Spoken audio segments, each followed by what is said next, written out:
Hello students, कैसे हैं आप लोग। आशा करता हूं आप लोग बहुत अच्छे होंगे और मन लगाकर अपनी पढ़ाई कर रहे होंगे।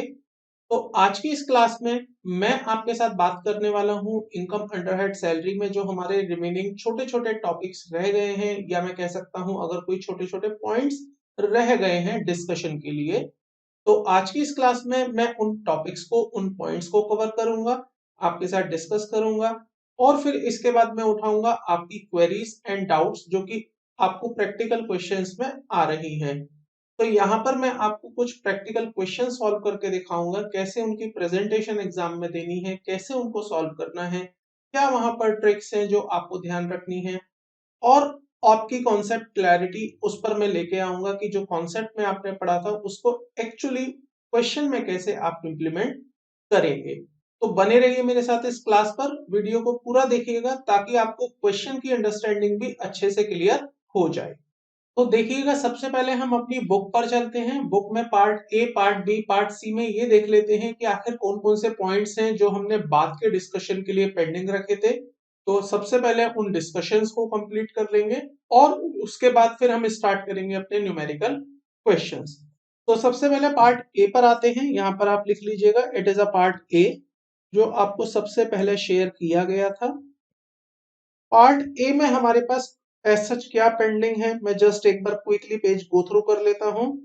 Page one we have already covered. Second, अच्छा, सेकंड पर एक चीज है जो मैं यहाँ पर आपको हाईलाइट करना चाहता हूँ। जब आप यहाँ पर एक डिडक्शंस माइनस करते हैं, जो कि आप न्यूमेरिकल क्वेश्चंस में समझेंगे जब मैं आपको प्रैक्टिकल क्वेश्चंस करवाऊंगा, तो यहाँ पर आपको एक डिडक्शन और दी जाती है, उसको हम कहते हैं स्टैंडर्ड डिडक्शन। तो यहाँ पर आपको 50,000 रुपीज की एक डिडक्शन दी जाएगी। स्टैंडर्ड डिडक्शन के नाम से ये डिडक्शन जानी जाएगी। मतलब आपकी सैलरी अगर इनकम अंडर हेड सैलरी में आती होगी तो आपको यहाँ पर 50,000 रुपए की डिडक्शन दे दी जाएगी।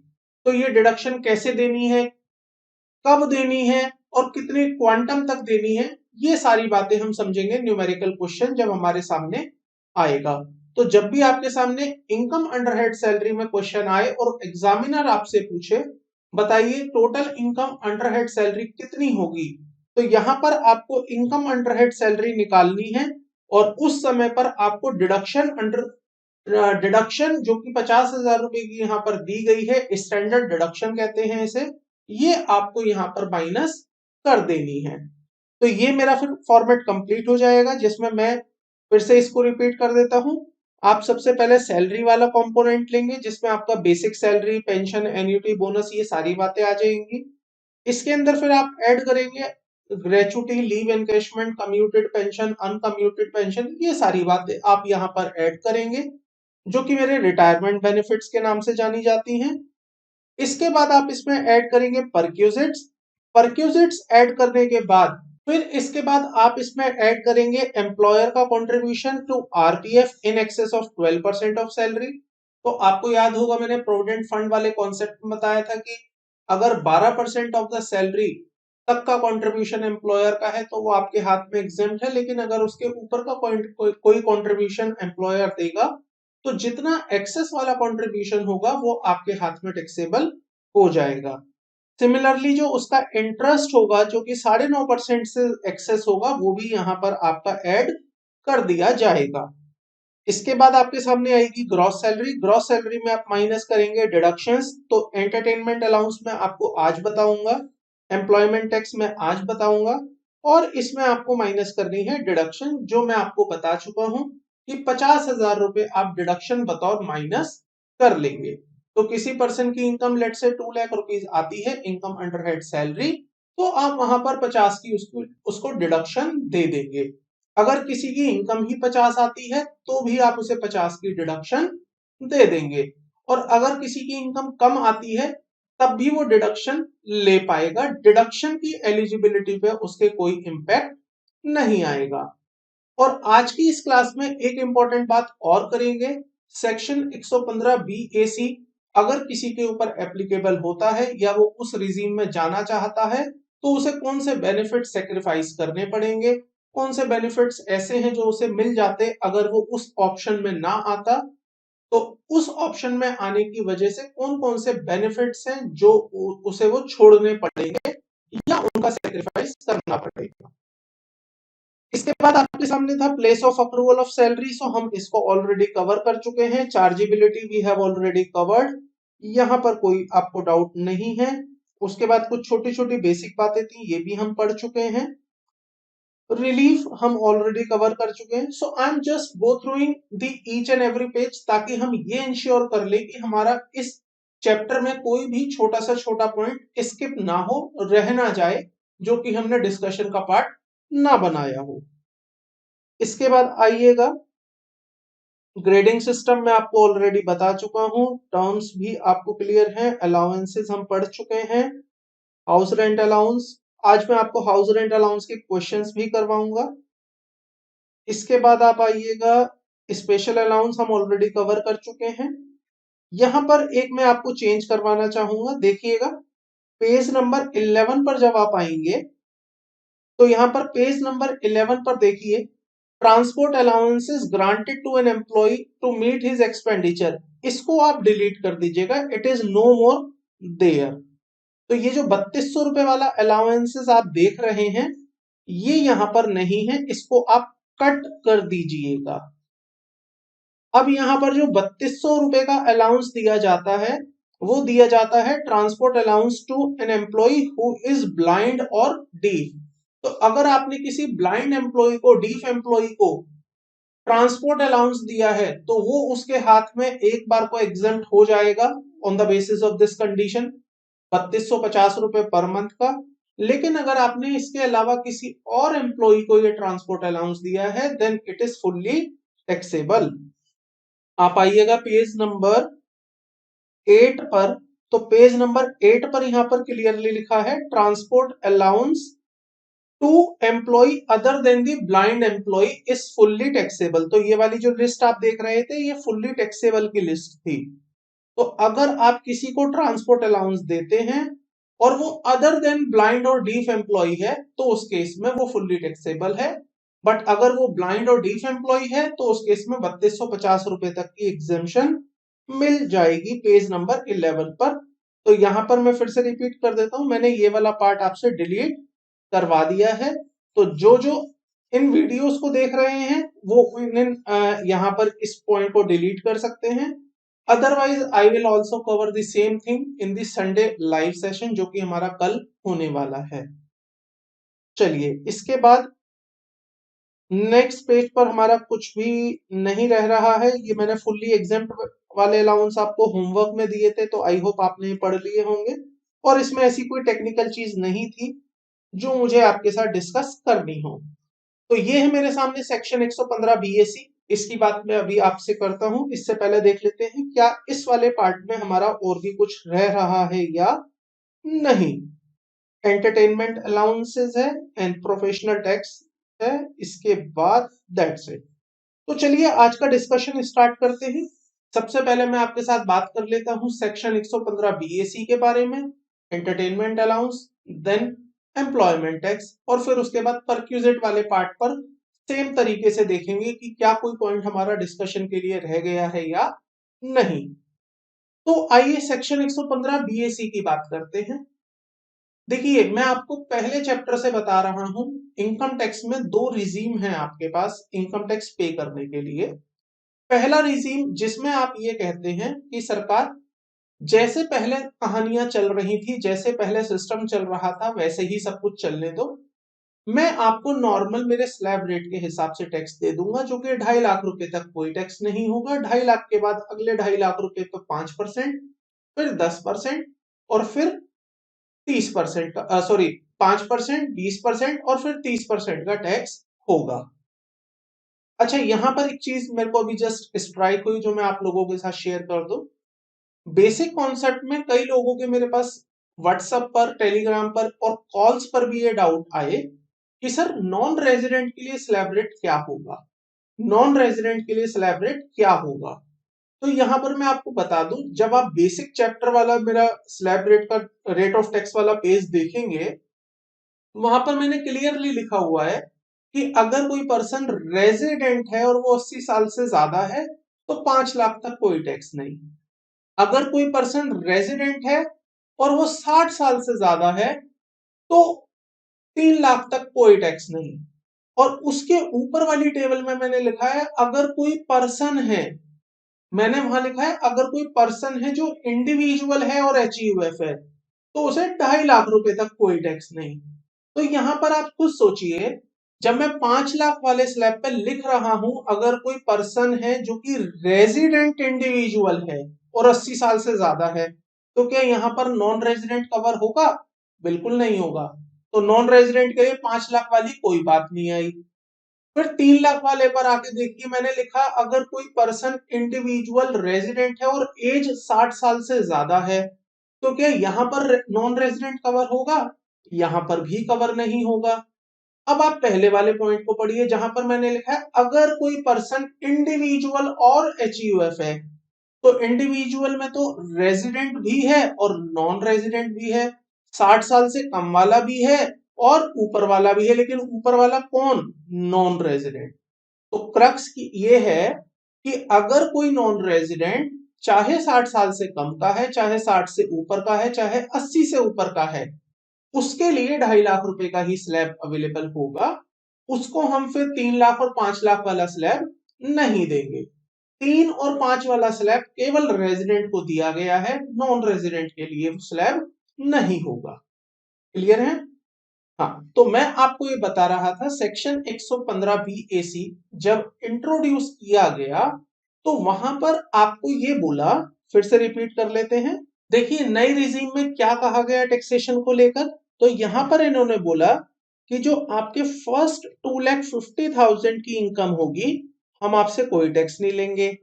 फिर जो आपके 2.5 लाख रुपए से 5 लाख तक की इनकम होगी हम 5% का आपसे टैक्स लेंगे। उसके बाद क्या होगा? जो आपकी इनकम 5 लाख रुपए से ऊपर की होगी लेकिन अप टू 7.5 लाख, उस पर हम आपसे 10% का टैक्स लेंगे। 7.5 लाख रुपए से 10 लाख रुपए की इनकम पे 15% का टैक्स है। 10 लाख से 12,50,000 तक की इनकम पर 20% का टैक्स होगा। 12.50 से मतलब 12,50,000 से 15 लाख तक की इनकम पर हम आपसे 25% का टैक्स लेंगे। और जो इनकम आपकी अबव 15 लाख होगी उस पर हम आपसे 30% का टैक्स लेंगे। तो यहां पर आपको बेनिफिट दिया गया सेक्शन 115 BAC में, जहां पर आपको जो 20% का स्लैब था उसको खत्म कर दिया गया, जो 30% का स्लैब था वो खत्म कर दिया गया। खत्म नहीं किया, इनफैक्ट मैं कहूंगा उसकी लिमिट एक्सटेंड कर दी। और आपको यहाँ पर पुराने वाले रिजीम से जब कंपैरिजन करते हैं तो यहाँ पर तो सेम है, यहाँ कोई इश्यू नहीं है। It is a new regime, it is a old regime. तो पहला वाला सेम है, यहाँ कोई इश्यू नहीं है। दूसरा वाला भी सेम है, यहाँ पर भी कोई प्रॉब्लम नहीं है। तीसरे वाले में देखिए, जहां पर ओल्ड रिजीम में बंदा 20% का टैक्स दिया करता था वहां पर हम आपको 10% में रख रहे हैं। इधर देखिए, जहां पर पुराने वाले रिजीम में 20% का टैक्स लिया करते थे वहां पर भी हम आपको 15% में रख रहे हैं। इसके ऊपर जाइए, जहां पर बंदा 30% में फॉल करता था हम वहां पर आपको 20 और 25% में रख रहे हैं। तो इन सारी चीजों को देखते हुए आप यहां पर थोड़ा सा एनालाइज करिए कि हम आपको बेनिफिट दे रहे हैं सेक्शन 115 BAC में। लेकिन जब मैं कहता हूं कि हम आपको बेनिफिट दे रहे हैं तो इसका मतलब ये है कि हम आपसे कुछ सेक्रीफाइसेस भी करवाएंगे। हम ऐसा नहीं है कि बेनिफिट ही बेनिफिट दे देंगे, हम आपसे सेक्रीफाइसेस भी करवाएंगे। अब वो सेक्रीफाइसेस क्या होंगे? मैं आपको over the income tax her chapter में, मैंने बेसिक में भी आपको बताया था कि कुछ डिडक्शंस आपकी खत्म कर देंगे। तो वो सेक्रीफाइसेस अगर आपको याद नहीं है तो आप चैप्टर 1 पर जाइएगा जहां पर मैंने basic concept of income tax में आपको बातें बताई थी। तो अगर आपको याद होगा चैप्टर 1 में मैंने आपको बताया था कि अगर आप सेक्शन 115 BAC ऑप्ट करते हैं तो हम आपको जो डिडक्शंस देते हैं under chapter 6A 80C to 80U, ये डिडक्शंस हम आपको नहीं देंगे। दूसरा, हम आपको कुछ अलाउंसेस की एग्जेम्पशन देते हैं अंडर हेड सैलरी, ये हम आपको नहीं लेने देंगे, मतलब इसका आपको बेनिफिट नहीं देंगे। तीसरा, आपको एक सेट ऑफ का बेनिफिट मिलता है। सेट ऑफ आप चैप्टर में पढ़ेंगे कि जब आप इनकम सेट ऑफ और कैरी फॉरवर्ड ऑफ लॉसेस पढ़ेंगे वहां पर क्लियर होगा। तो एक सेट ऑफ का बेनिफिट है, वो भी हम आपको नहीं लेने देंगे। इनफैक्ट जब मैं आपके साथ हाउस प्रॉपर्टी स्टार्ट करूंगा, मैं वहां पर भी ये डिस्कशन आपके साथ करूंगा।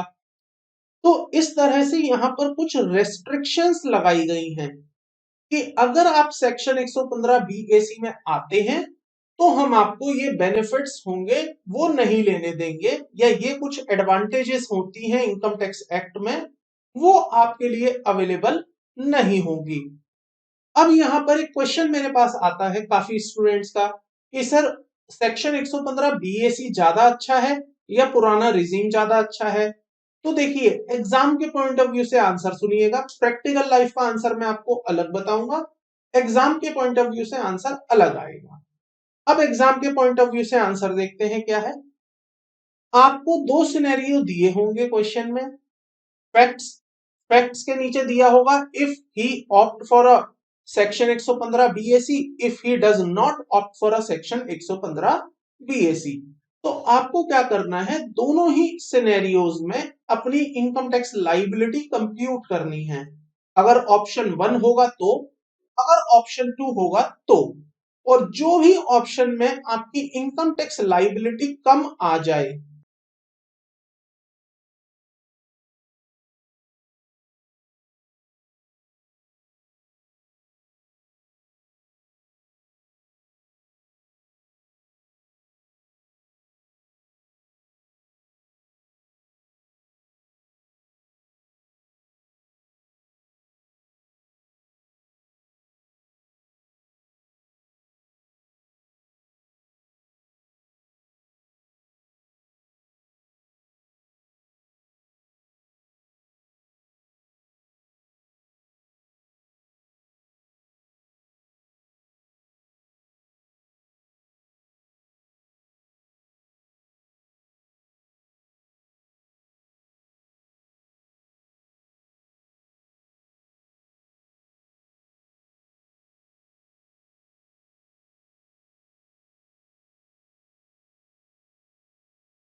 लेकिन अगर आप गवर्नमेंट एम्प्लॉय हैं और आपको ये अलाउंस दिया जाता है तो आपको वहां पर डिडक्शन मिल जाएगी to the least of the following, इनमें से जो भी कम होगा उतने की हम आपको डिडक्शन यहां पर दे देंगे। देखिए कितने की डिडक्शन देंगे। Point number A, actual entertainment allowances received और 20% of the salary exclusive of any allowances benefit and the perquisites. तो आपकी जो सैलरी होगी जिसके अंदर ना तो कोई परक्यूजिट जुड़ा होगा, ना कोई अलाउंसेस जुड़े होंगे, ना ही कोई बेनिफिट जुड़ा होगा, तो उस सैलरी का 20% आप यहां पर एक मॉनेटरी लिमिट लेंगे। तो पॉइंट नंबर ए में आप एक्चुअल अलाउंस रखेंगे, पॉइंट नंबर 2 में 20% ऑफ द सैलरी रखेंगे, और पॉइंट नंबर 3 में आपको यहां पर रखना है 5,000 रुपए। इन तीनों में से जो भी कम होगा वो आपका अमाउंट हम एग्जेम्प्ट कर देंगे, उतने की हम आपको डिडक्शन दे देंगे।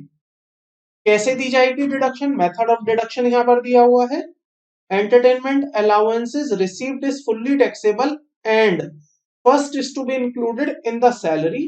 तो जो भी अलाउंसेस देंगे हम आपको पहले इनकम में जोड़वा देंगे, सैलरी की इनकम में जुड़वा देंगे, then thereafter the deduction is to be made, और उसके बाद हम आपको इसकी डिडक्शन प्रोवाइड करेंगे। तो बात एक ही है, बट एक प्रेजेंटेशन का डिफरेंस है। पहले इनकम में जोड़ देंगे, मतलब ग्रॉस टोटल इनकम का पार्ट बना देंगे, और फिर उसकी डिडक्शन, सॉरी, तो इनकम अंडर हेड सैलरी बना देंगे, फिर उसमें से डिडक्शन माइनस कर देंगे। तो देखिए फॉर्मेट जब आपने पहले देखा था, सबसे पहले पेज पर मैंने आपको फॉर्मेट दिखाया, उस फॉर्मेट में आप रख के देखिए। यहां पर जब मैंने कहा डिडक्शन देंगे तो ये पहली डिडक्शन हम आपको देंगे एंटरटेनमेंट अलाउंसेस की। ऐसा नहीं है कि जितनी आपको अलाउंसेस की डिडक्शन मिल जाएगी वो आपकी इनकम में जोड़ेंगे ही नहीं, हम पहले आपकी इनकम में प्लस करेंगे पूरा अलाउंस और फिर उसके बाद हम उसकी डिडक्शन माइनस कर देंगे। आई होप आपको क्लियर हो गया होगा। चलिए वापस आ जाइएगा इसी पेज पर। एक यहाँ पर नोट और लिखा हुआ है, इसको भी देख लीजिए। Amount actually spent by the employee towards the entertainment out of the entertainment allowances received by him is not a relevant consideration at all। तो मान लीजिए आपको 5,000 रुपए मिलते हैं, आप कहते हैं जी मैंने तो 5 ही खर्च कर दिए, मेरे को डिडक्शन 5 की दे दो। ये मैटर नहीं करेगा कि आपने खर्च कितना किया। आपको 5 मिले, आपने बोला जी मैंने तो 1 रुपया भी खर्च नहीं किया, मुझे डिडक्शन मत दो, ये भी कंसिडर नहीं किया जाएगा, आपको डिडक्शन दे दी जाएगी। तो actual expenditure is a irrelevant thing for the entertainment allowances.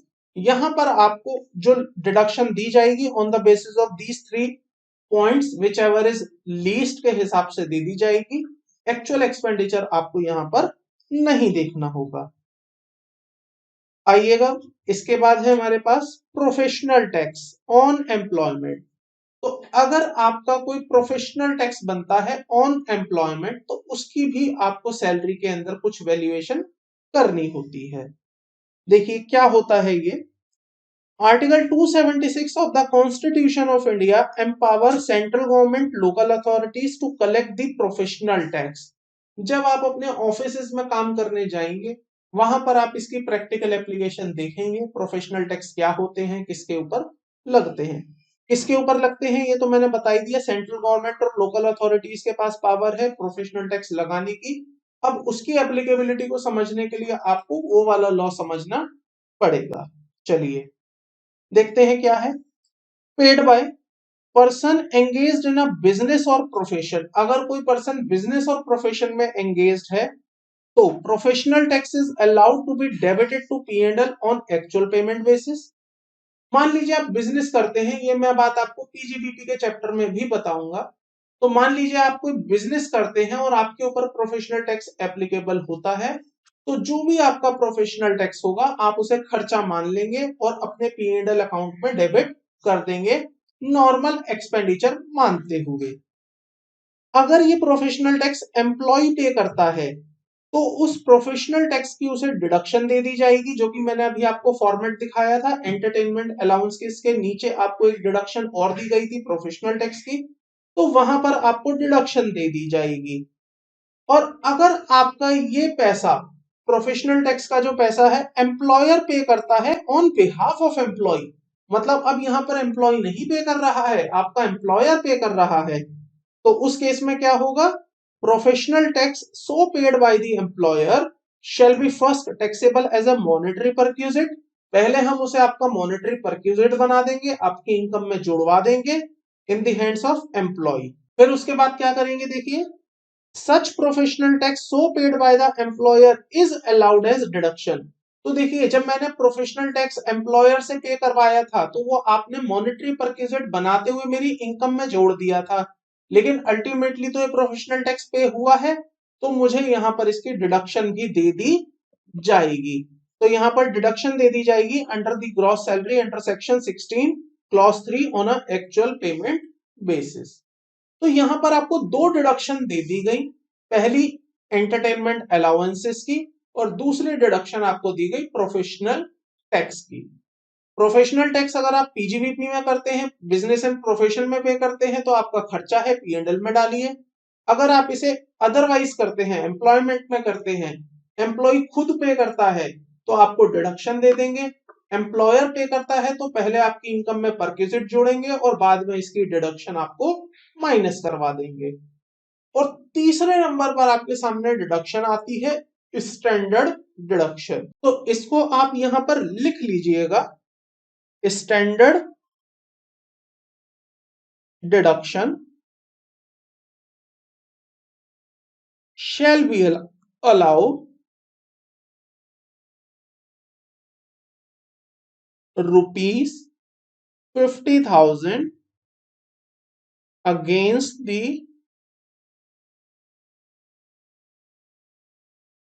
income under head salary। आपको ये 50,000 रुपए की डिडक्शन दे दी जाएगी आपकी सैलरी की इनकम के अगेंस्ट। आई होप यहां तक आपको कोई भी डाउट नहीं होगा। अगर इसमें कोई भी आपको डाउट है तो आप मेरे से पूछ लीजिएगा, otherwise I don't think so कि इसमें कोई डाउट वाली बात रह रही है। चलिएगा वापस आते हैं। अभी हम देख लेते हैं हमारे छोटे छोटे कोई टॉपिक और भी रह रहे हैं क्या। तो ये जो क्वेश्चन नंबर 10 है I will discuss along with the question practice, जब मैं आज ही की क्लास में आपके साथ क्वेश्चन डिस्कस करवाऊंगा। चलिएगा, तो इस पार्ट में अब हमारा कोई भी एस्पेक्ट नहीं है ऐसा जो रह रहा हो फॉर अ डिस्कशन।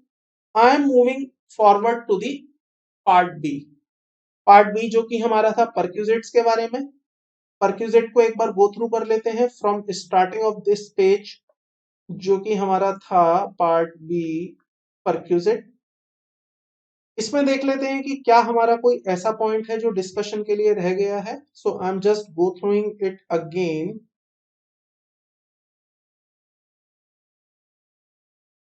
तो रेंट फ्री एकोमोडेशन हमने डिस्कस कर लिया, कंसेशनल रेंट हमने डिस्कस कर लिया है, लाइफ एश्योरेंस हमने डिस्कस कर लिया है।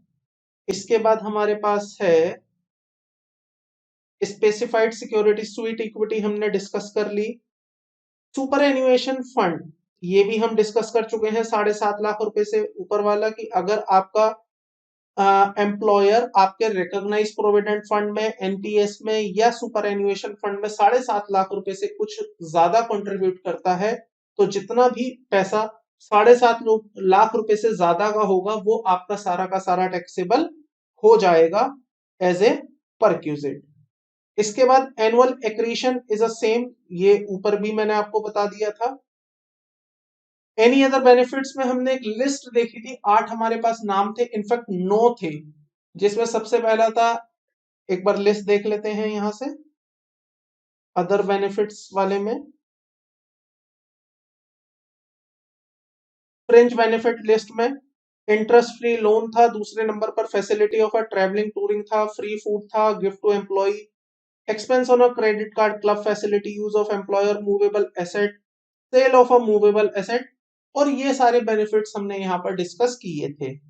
इसके बाद फिर मैंने आपको रेंट फ्री अकोमोडेशन की वर्किंग भी बता दी थी कि कैसे कैलकुलेट किया जाता है, क्वेश्चंस में डिस्कस करूंगा आपके साथ इसके।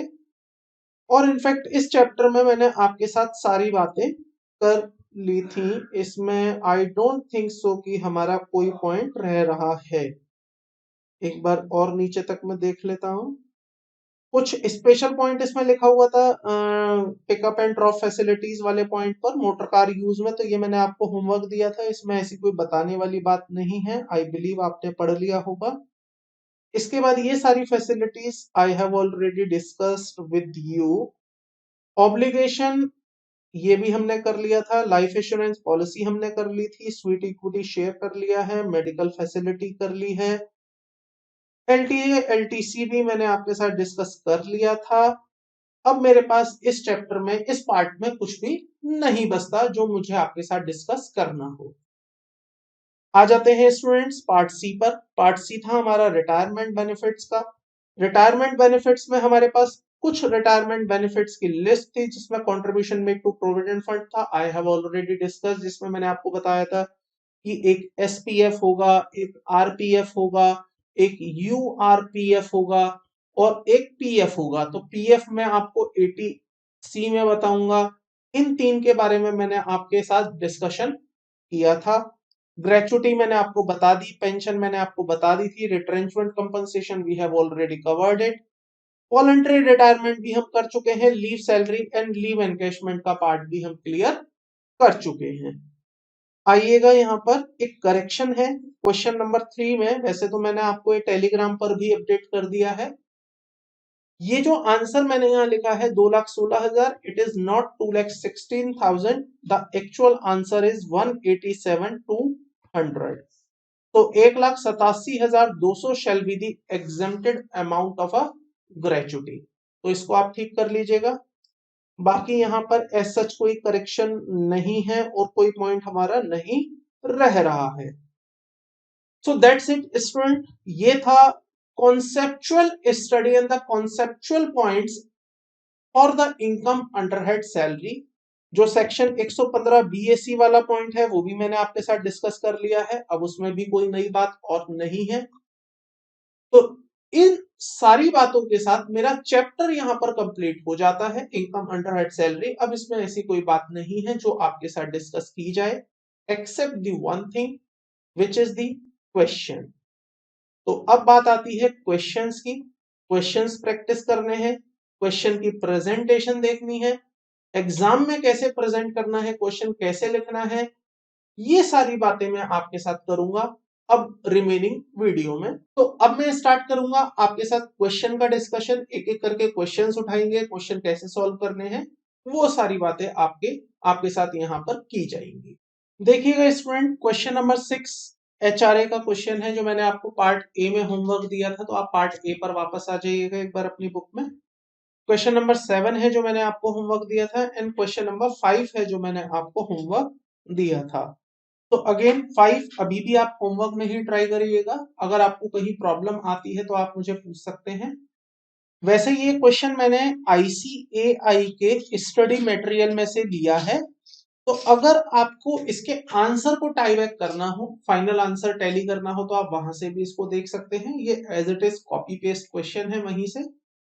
क्वेश्चन नंबर 6 एंड 7 में आपको यहाँ पर प्रैक्टिस करवा रहा हूं ताकि आपका कॉन्सेप्ट यहाँ पर डेवलप हो जाए। तो क्वेश्चन नंबर 6 सबसे पहले कर लेते हैं। It is totally HRA question. वैसे तो आपको क्वेश्चन पढ़ के भी समझ आ जाएगा कि ये HRA का क्वेश्चन है। देखिएगा, A is entitled to a basic salary of 25,000 per month। In facts को लिख लेते हैं एक पेज पर। यहां पर question number 6 I am doing, the basic salary is 25,000 per month। इसके बाद दिया है and the dearness allowances of 5,000 per month, 40% of which form part of a retirement benefit। तो जो आपको यहाँ पर DA दिया गया है वो 5,000 रुपए हर महीने का है, जिसमें से 40% आपका रिटायरमेंट बेनिफिट्स का है, forming part of a retirement benefit. तो आपको याद होगा HRA में जो आपको सैलरी लेनी होती है वो आप कौन सी सैलरी लेते हैं, basic salary plus DA, forming part of a retirement benefit, जो कि आपका रिटायरमेंट बेनिफिट का पार्ट है। तो 40% ही हम यहाँ पर कंसीडर करेंगे for the purpose of HRA। Total salary में तो टोटल DA आएगा, बट HRA में केवल यही आएगा। इसके बाद he is also entitled to HRA 10,000 per month. तो इसको HRA कितना मिलता है, 10,000 रुपए मिलता है पर मंथ। इसके बाद देखिए, ही actually pays 10,000 per month as a rent for a house in Delhi. और वो जो रेंट पे करता है वो 10,000 रुपए का रेंट है, 10,000 ही है। Okay, you are required to compute the taxable HRA। आपको बताना है HRA कितना है। अब एक चीज मैं आपको बता दूं, अगर आपसे क्वेश्चन में पूछा गया है you are required to compute the taxable HRA, तो आप अपना दिमाग मत लगाना। कहीं आप सोचो कि हम एग्जामिनर को HRA भी बता देंगे, फिर हम बता देंगे एग्जाम्शन कितनी होगी ये भी, फिर हम बता देंगे ये इसकी टोटल सैलरी हो जाएगी, तो हम यहाँ पे कंप्यूटेशन ऑफ टोटल इनकम भी बता देंगे, और हम उसे इतना कुछ बता देंगे कि वो हमसे इंप्रेस हो जाएगा और हमें नंबर दे देगा। तो ऐसी कोई बात नहीं है स्टूडेंट, आप टू द पॉइंट रहे, जितना आपसे पूछा है आप उतना बताएं, लेकिन बस वर्किंग नोट अपने साथ में रखें ताकि उसको ये समझ आ जाए कि आपने जब ये कैलकुलेशंस करी हैं, there are some logic behind it, there are some working behind it. ऐसा नहीं है कि आपने कोई जादू मंत्र चलाया और आंसर निकाल के सामने रख दिया कि ये आंसर आ गया। वर्किंग वहां पर होनी चाहिए। तो देखिए कैसे प्रेजेंट करना है आंसर। अगर आपके सामने क्वेश्चन एग्जाम में आ जाए तो आप इसे कैसे प्रेजेंट करेंगे। सबके अपने अपने प्रेजेंटेशन अलग अलग हो सकते हैं। आप स्टूडेंट हैं, आपकी प्रेजेंटेशन अलग हो सकती है, फैकल्टी इसको करती है, प्रेजेंटेशन अलग हो सकती है, but it is advisable considering the marking scheme जो कि इंस्टीट्यूट की तरफ से शेयर की जाती है, उसको देखते हुए यहाँ पर जो प्रेजेंटेशन आपको सजेस्ट की जा रही है, ताकि आप मार्क्स ज्यादा से ज्यादा ला पाए, या there is no chances to deduct your marks in the exam, वो प्रेजेंटेशन आप यहाँ पर फॉलो करें। ताकि कम टाइम में कम कंटेंट में ज्यादा नंबर आपको मिल जाए। तो यहां पर आप लिखेंगे कंप्यूटेशन ऑफ टैक्सेबल एचआरए। आपसे यही पूछा है ना, टैक्सेबल कितना होगा, देखिए टैक्सेबल एचआरए बताना है। फिर आप लिखेंगे एचआरए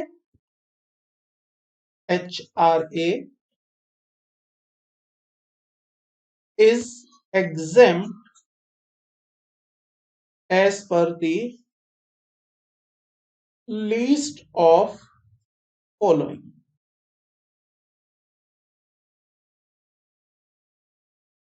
सबसे पहले क्या होता है एचआरए, ये आप वर्किंग नोट में लेके जाएंगे। तो मैं यहाँ पे एक काम करता हूँ, वर्किंग नोट ही बना देता हूँ, इसको यहाँ से इरेज कर देते हैं। अब मैं आगे एक वर्किंग नोट पे, यहां पर आप सबसे पहले लिख दीजिएगा एक्चुअल एचआरए रिसीव। इसके बाद आप लिखेंगे rent paid minus 10% of salary. Third number पर आप लिखेंगे 40% या 50% ऑफ सैलरी। तो अब बताइए आपके क्वेश्चन में स्टेट शहर कौन सा दिया है, जगह कौन सी दी है, दिल्ली। दिल्ली के लिए क्या लिमिट है, दिल्ली यहां पर दिया हुआ है, दिल्ली के लिए लिमिट बताइए 50%। तो आप यहां पर लिखेंगे 50% ऑफ द सैलरी। इतना लिखने के बाद आप वर्किंग नोट पर आएंगे। तो मैं यहां पर एक वर्किंग नोट क्रिएट कर लेता हूं। वर्किंग नोट में आपने लिखा एक्चुअल एचआरए रिसीव, तो आपको एचआरए कितना मिला है बताइए, 10,000 रुपए इंटू 12।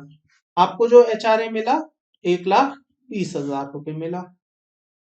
पॉइंट नंबर 2 में क्या लिखोगे आप, रेंट पेड, आपने रेंट कितना पे किया 10,000 into 12 minus 10% of the salary. अब सैलरी का मतलब क्या है, तो इसके लिए आप उसे यहां पर बताएंगे मीनिंग ऑफ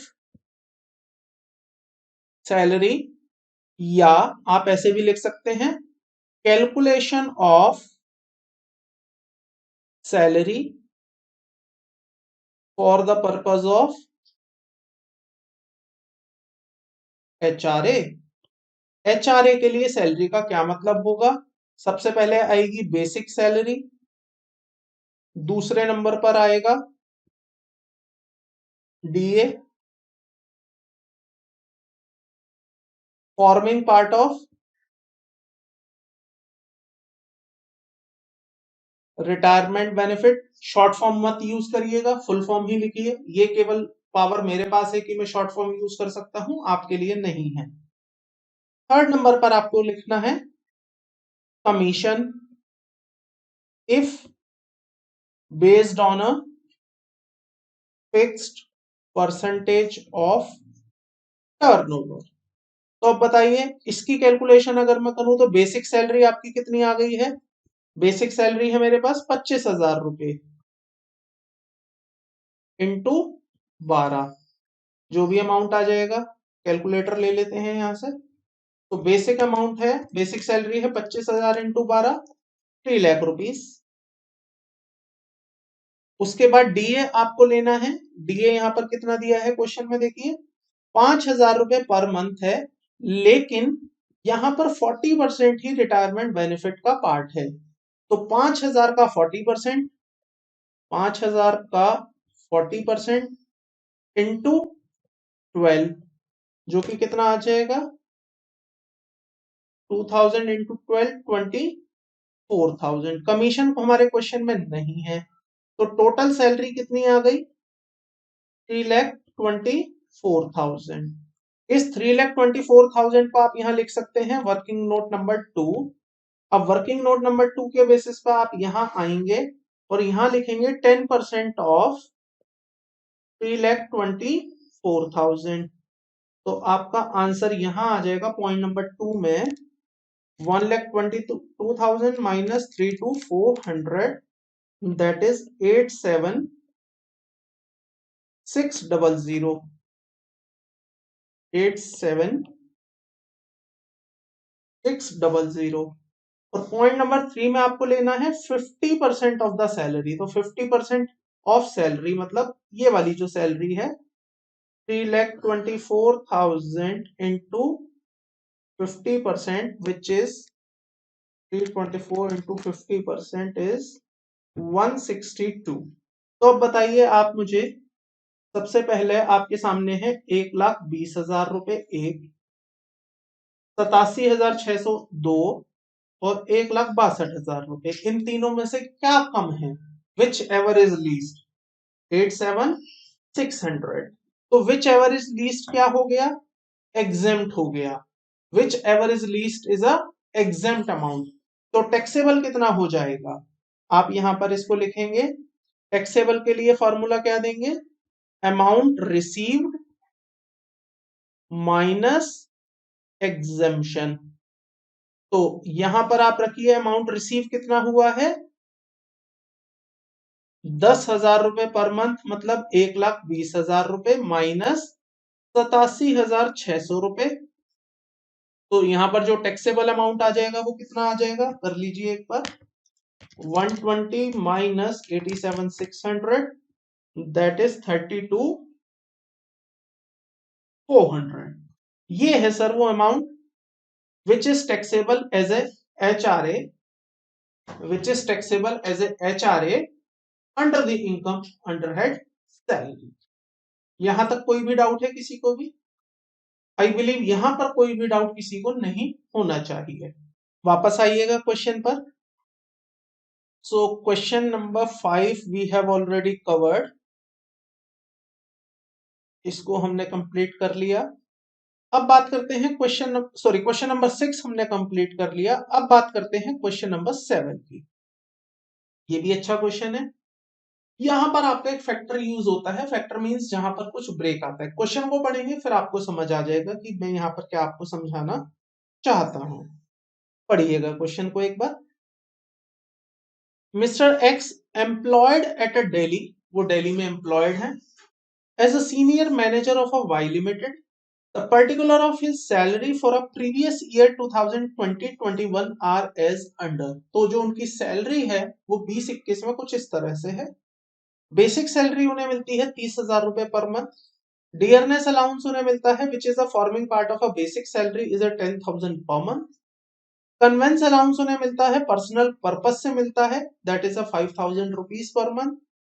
कमीशन दिया जाता है which is 2% of the turnover which was 22,500 during the previous year and the same was evenly spread. मतलब पूरे साल में ये बराबर बटता है। 22,500 फिक्स है 2%, और ये पूरे साल में बराबर बांट दिया जाता है, किसी महीने कम ज्यादा नहीं, इवनली स्प्रेड है। 45,000 रुपए। ओके, मतलब टोटल कमीशन 45 है, लेकिन हाउस रेंट अलाउंस है यहाँ पर 15,000 रुपए। 15,000 रुपए हम आपको हर महीने HRA देते हैं। अब आगे देखिएगा। The actual rent paid by him is rupees 10,000 per month for an accommodation at a Noida till 31st December 2020. From 1st of January 21, the rent was increased to 20,000 per month. Compute the taxable HRA. आपको बताना है taxable HRA। वापस आइएगा। अब इन facts को मैं फिर से नहीं लिखूंगा, अगेन टाइम वेस्ट होगा और स्पेस भी वेस्ट होगा, जो कि फिर मेरे को लिखने के लिए वहां स्पेस नहीं मिल पाएगा। तो मैं आपसे पूछूंगा, तो यहां पर मैं इसकी प्रेजेंटेशन दे देता हूं, how you will present it. सबसे पहले आप क्या लिखेंगे? Computation of taxable HRA। Taxable HRA के लिए आप क्या लिखेंगे यहाँ पे? सबसे पहले कि कैसे कंप्यूट होगा, आप लिखेंगे actual HRA received minus HRA exemption. तो अगर मुझे पता चल जाए कि मेरा एक्चुअल HRA रिसीव कितना है और मुझे पता चल जाए एग्जेम्पशन कितनी है, तो रिजल्ट मुझे क्या पता चल जाएगा कि मेरा टैक्सेबल कितना है। आप इसको ऑल्टरनेटिवली भी लिख सकते हैं। तो ये एक प्रेजेंटेशन है, मैं दूसरी प्रेजेंटेशन इसकी यहां दूंगा ऐसे, HRA received, HRA received during the previous year 2021 कितना है। तो क्वेश्चन में देख लेते हैं, HRA रिसीव है 15,000 रुपए पर मंथ। तो यहां पर आप लिखिएगा 15,000 इंटू 12 कितना आ जाएगा, कैलकुलेट कर लेते हैं। 15,000 इंटू 12 विच इज 1,80,000 माइनस करेंगे लेस, मतलब आप चाहे ऐसे कर दीजिए चाहे आप लेस लिख दीजिए, एक ही बात है। तो मैं यहां पर लिख देता हूं लेस HRA एग्जेम्पशन। आपको HRA की एग्जेम्पशन कितनी मिली, इसको आप समझाएंगे वर्किंग नोट नंबर 1 से, ठीक है। यहां पर भी जब मैं HRA एग्जेम्पशन लिखूंगा तो मैं इससे लिखूंगा वर्किंग नोट नंबर 1 से, देखिएगा कि मैंने कैसे लिखा है। वर्किंग नोट नंबर 1 पर आ जाते हैं। तो यहां पर मैं एक काम करता हूं, इसको स्पेस पहले दे देता हूं ताकि मैं फाइनल आंसर लिख पाऊं। तो ये जो मेरा रिजल्ट बचेगा, it is a taxable HRA। Short form मत यूज करिएगा एग्जाम में, ये केवल मैं यूज कर पा रहा हूं, आपके लिए नहीं है। अब यहां पर आप लिखेंगे working note number 1, calculation of exemption under HRA। अब यहां पर आप उसे वर्किंग नोट में बताएंगे कि देखो हमें HRA आता है क्या, अमाउंट रिसीव्ड, जो भी आपने रिसीव किया। दूसरे नंबर पर आप रखेंगे rent paid minus 10% of salary, और इस सैलरी को आप समझाएंगे वर्किंग नोट नंबर 2 पर, क्योंकि अब ये सैलरी आपको कंप्यूट करनी है जिसको आप लिख के बताएंगे वर्किंग नोट 2 में। तीसरे नंबर पर आप लिखेंगे स्टेट कौन सी है उसकी, पहले वो रहता था, अच्छा नहीं पहले नहीं, वो पूरे साल एक ही जगह पर रहा है, कहाँ रहा है वो जगह देख लेते हैं। Rent paid in Noida, Noida में रहा है। तो यहां पर लिया जाएगा 40% ऑफ सैलरी। एंड सैलरी को फिर यहां पर अलग से वर्किंग नोट मत दीजिएगा, क्योंकि यही आपकी सैलरी है जो वर्किंग नोट नंबर 2 में आप एक्सप्लेन कर रहे हैं। तो अब यहां पर जरा पहले सैलरी कंप्यूट कर लेते हैं, वर्किंग नोट नंबर 2 बनाते हैं। Calculation of salary for the purpose of HRA। क्या क्या लेंगे जी, सर बेसिक सैलरी लेंगे इसमें, ठीक है। क्या DA भी लेंगे, हाँ सर बिल्कुल लेंगे DA। इसके बाद कमीशन भी लिया जाएगा, बिल्कुल सर कमीशन भी लिया जाएगा। अब बेसिक सैलरी कितनी लोगे आप बताओ जरा क्वेश्चन में देख के। बेसिक सैलरी है 30,000 रुपए पर मंथ, तो 30,000 इंटू, अब यहां पर आपके समझने का काम है जो बहुत जरूरी है। देखिए आपको याद होगा जब मैंने HRA बताया था, आप HRA पर वापस आइएगा, मैंने आपको कुछ इंपॉर्टेंट पॉइंट्स बताए थे। एग्जेम्पशन इज गिवन ऑन, ये वाला पॉइंट देखिएगा note number 3, exemption is given only for that period for which house is taken on rent. तो यहां पर पूरे साल मकान किराए पर रहा है, लेकिन जो किराया रहा है वो 9 महीने कुछ और रहा है, 9 महीने, हाँ अप्रैल से लेकर दिसंबर तक जो रेंट रहा है वो कुछ और है, और दिसंबर के बाद जो रेंट है वो कुछ और रहा है। तो यहां पर आपके सामने दो तरीके हैं। पहला तरीका कि ये जो आप HRA कंप्यूट कर रहे हैं, ये वाला जो आप HRA कंप्यूट कर रहे हैं, इसको आप दो पार्ट्स में बांट दीजिए, एक 9 महीने का और एक रहेगा 3 महीने का। आप समझ पा रहे हैं मैं क्या कह रहा हूं, आप अपने इस HRA को दो पार्ट्स में बांट दीजिए, एक आप वर्किंग करिए फॉर 9 मंथ्स और दूसरी वर्किंग आप करिए फॉर 3 मंथ्स। और बाद में आप दोनों को क्लब कर दीजिए। बाद में आप क्या करिए, दोनों को क्लब कर दीजिए। एक तरीका तो ये हुआ। दूसरा तरीका आपके पास ये है कि जो आपको अमाउंट रिसीव हुआ है ये भी आप पूरे साल का लीजिए, रेंट पेड भी पूरे साल का लीजिए, 10% ऑफ सैलरी भी पूरे साल की लीजिए, 40% ऑफ सैलरी भी पूरे साल की लीजिए, और आप यहाँ पर कोई बाइफर्केशन मत कीजिए।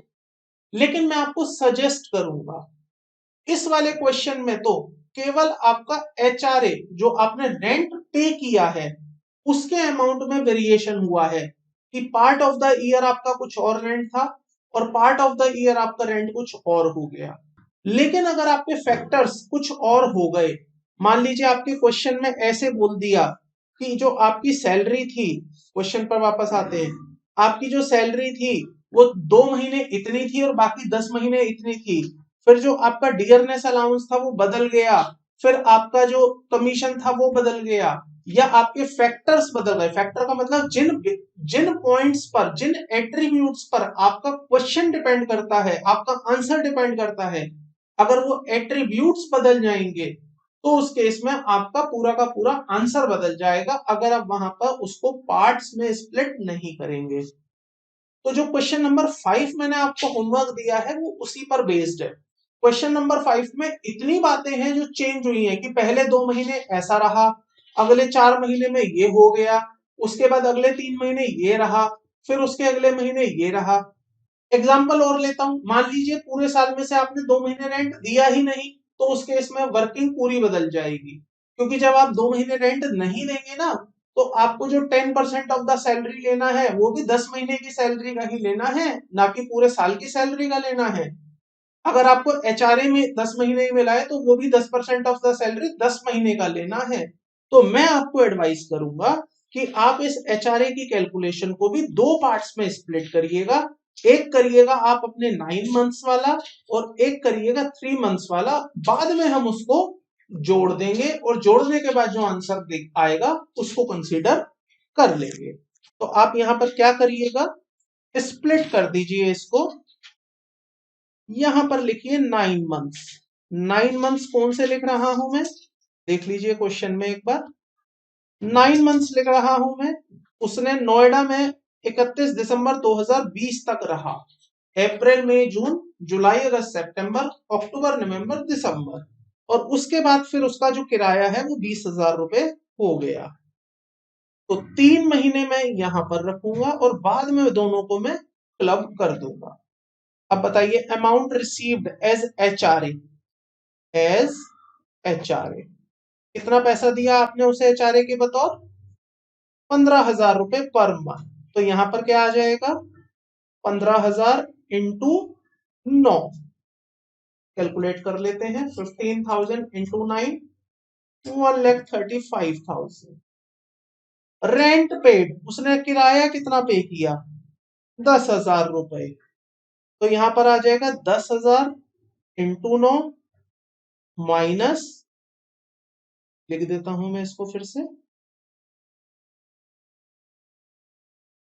10,000 इंटू 9 माइनस 10% ऑफ सैलरी। अच्छा सॉरी, हम सैलरी की वर्किंग कर रहे थे तो सैलरी पर वापस आ जाते हैं। बेसिक सैलरी यहां पर कैसे ली जाएगी, अगेन वही 2 टुकड़े यहां पर कर दिए जाएंगे।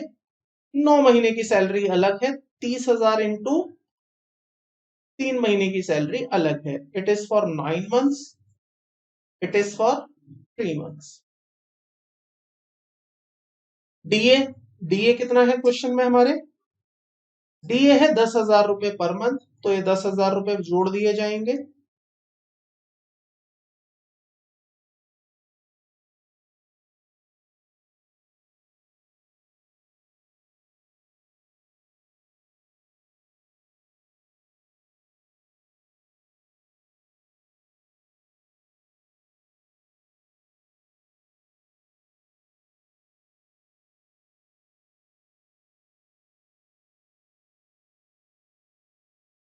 तो यहां पर लिख देते हैं 10,000 इंटू 9, तो ये आ गया 90,000, ये आ गया 2,70,000।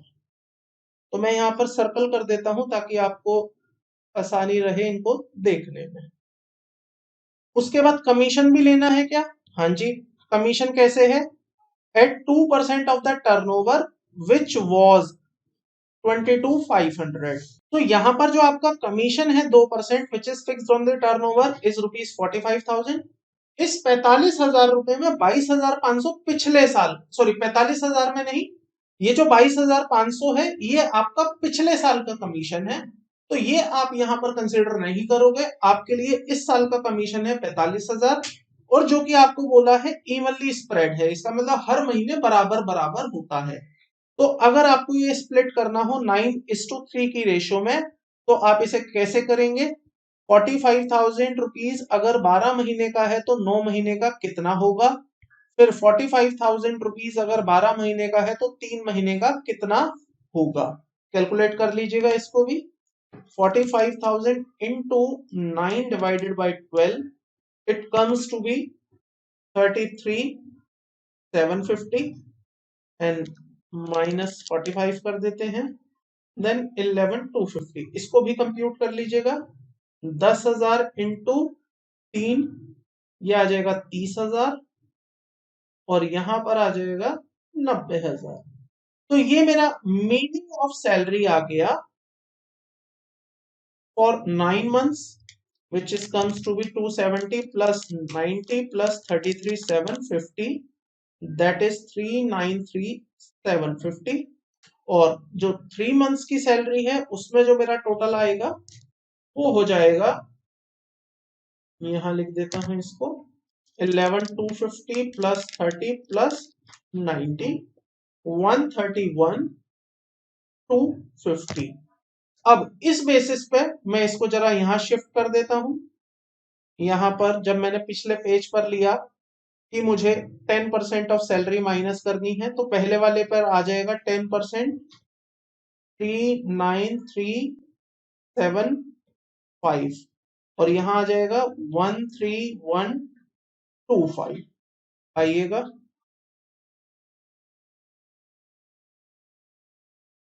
पिछले पेज पर आ जाते हैं। 393,750, 3 इसको डार्क कर देते हैं, 393,750 ये एक वैल्यू है। और इस वाले केस में अभी कर लेते हैं उसको, पहले इसको कंप्लीट कर लीजिए। इसकी कैलकुलेशन क्या आ रही है? 10,000 into 9 90,000 minus 393,750, that comes to be 50,625। तो एक आपको ये वैल्यू देखनी है, एक आपको ये वैल्यू देखनी है, और एक आपको 40% देखना है। तो 40% कितना है इसका? अगर आप 40% करेंगे तो 393,750 इंटू 40% इज 157। मैं यहाँ पर चेंज कर देता हूँ कलर ताकि आपको अंडरस्टैंडिंग में इजी हो जाए। 157,500। तो एक आपके लिए ये वैल्यू है। तो बताइए विच एवर इज लीस्ट, इनमें से क्या कम आ रहा है? 1,35,000, 50,625 या 1,57? देन ऑब्वियसली आप देखेंगे तो आपका जो वैल्यू यहाँ पर कम आ रहा है, मैं हाईलाइट कर देता हूं, वो ये वाला है। तो आप फाइनली यहाँ पर जो एग्जेम्पशन देंगे वो 50,625 रुपए की एग्जेम्पशन देंगे। अब आप 3 महीने वाले को भी कंप्लीट कर लीजिएगा। तो यहाँ पर वापस लिख देते हैं अमाउंट जो आपको मिला 15,000 इंटू 3, दैट इज 45,000। एक दूसरे नंबर पर आप क्या लिखेंगे? Rent paid. अब क्योंकि आपका अगले 3 महीने में किराया बढ़ गया था, आपने 20,000 रुपए किराया दिया था, तो आप यहां क्या लिखेंगे? 20,000 इंटू 3 माइनस 10% ऑफ सैलरी। तो 10% आपने कितना लिया था? 13,125 रुपए। 13,125। तो यहां पर कितनी वैल्यू आ जाएगी? 20,000 इंटू 3 माइनस 13,125 विच इज 46,875। ये दूसरी वैल्यू आपके सामने आ गई। मैं इसको थोड़ा जूम कर देता हूं ताकि आपकी विजिबिलिटी आ जाए। तीसरे नंबर पर आपको क्या रखना है? 40% ऑफ द सैलरी। तो 40% कितना है बताइए? इसका 40% कर लीजिए जरा। तो यहां पर जब आप 40% करेंगे 131250 into 40%, that comes to be 52500। अब आप रखिएगा इसको जरा, कहां पर रखेंगे, थर्ड उसमें रखेंगे 52,500। तो देखिएगा अब इस 3 मंथ वाले पॉइंट में आप बताइए यहाँ पर आप विच एवर इज लीस्ट के बेसिस पे क्या एग्जेम्प्ट करेंगे। आपके सामने पॉइंट नंबर 1 है, 1 सेकेंड, आपके सामने जो पॉइंट नंबर 1 है वो है ये, पॉइंट नंबर 2 में आपके सामने है ये, और पॉइंट नंबर 3 पे आपके सामने है ये। आप क्या एग्जेम्प्ट करेंगे, 45,000 और 46,850 और 52,500। तो विच एवर इज लीस्ट के बेसिस पे आप एग्जेम्प्ट करेंगे यहाँ पर 45,000। तो यहाँ पर मैं लिख देता हूं विच एवर इज लीस्ट में 45,000 रुपए मेरा एग्जेम्प्ट हो जाएगा। मैं इसको फिर से हाईलाइट कर देता हूं। अब एक बात बताइए, अगर मुझे टोटल एग्जेम्पशन देखनी होगी तो मैं कैसे देखूंगा। मैं यहां लिखूंगा टोटल एग्जेम्पशन, लिख देते हैं टोटल एग्जेम्पशन जो मेरे को मिलेगी वो मिलेगी 50,625 रुपए की प्लस 45,000 रुपीज की, जो कि मेरी आ जाएगी, कैलकुलेट कर लेते हैं, 50,625 प्लस 45,000 जो कि आ जाएगी 95,625।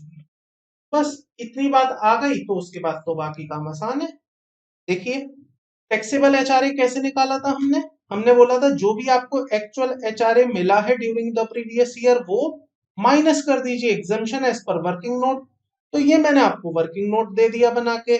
वर्किंग नोट के हिसाब से जो आपकी एग्जाम्पशन निकल के आ गई वो आ गई 95,625 रुपए। तो आप यहाँ पर रख दीजिए अब इसको, 95,625 रुपए मेरे एग्जेम्प्ट हो गए हैं एज पर वर्किंग नोट। वापस लिख देते हैं इसको, 95,625 रुपए। तो कोई भी बता सकता है टैक्सेबल कितना होगा, बड़ा आसान है, 180 मिला, 95,625 टैक्सेबल हो गया, तो 84,375 रुपए आपके टैक्सेबल हो जाएंगे। 95,625 एग्जेम्प्ट है तो बाकी आपका सारा का सारा कंपोनेंट टैक्सेबल हो जाएगा। आई होप यहां तक कोई भी आपको कंफ्यूजन नहीं होगी और अच्छे से आपको क्लियर हो गया होगा कि एचआरए आपको कैसे कंप्यूट करना है, कैसे कैलकुलेट करना है। तो यहां पर आप एक चीज का ध्यान रखिएगा, जब भी आपके सामने क्वेश्चन में कोई भी फैक्टर, चाहे आपकी सैलरी बदल जाए ड्यूरिंग द प्रीवियस ईयर, आपका रेंट बदल जाए, आपका प्लेस बदल जाए, तो आप यहां पर उस क्वेश्चन को स्प्लिट कर लीजिएगा उस पर्टिकुलर पीरियड में जिस पीरियड में आपका फैक्टर बदल गया। 2 महीने कुछ और कहानी है, 2 महीने की अलग वर्किंग करिए, 4 महीने की वर्किंग अलग करिए, इस तरह से पार्ट्स में वर्किंग करके आप उसको क्लब कीजिए।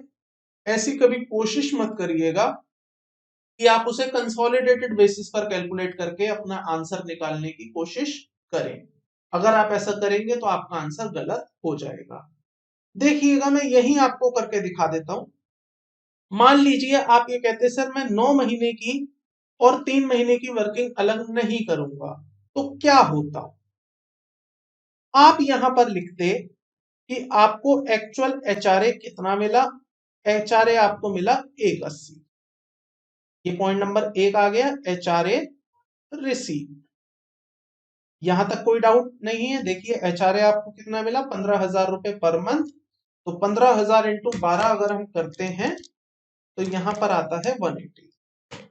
फिर आप लिखते रेंट पेड, तो रेंट पेड में आप लिखते 10,000 रुपए तो 9 महीने का, प्लस 20,000 रुपए आप लिखते 3 महीने का। यही है, देखिए 10,000 रुपए आपको रेंट पेड आपने 10,000 रुपए किया 9 महीने तक और 20,000 रुपए किया आपने 3 महीने।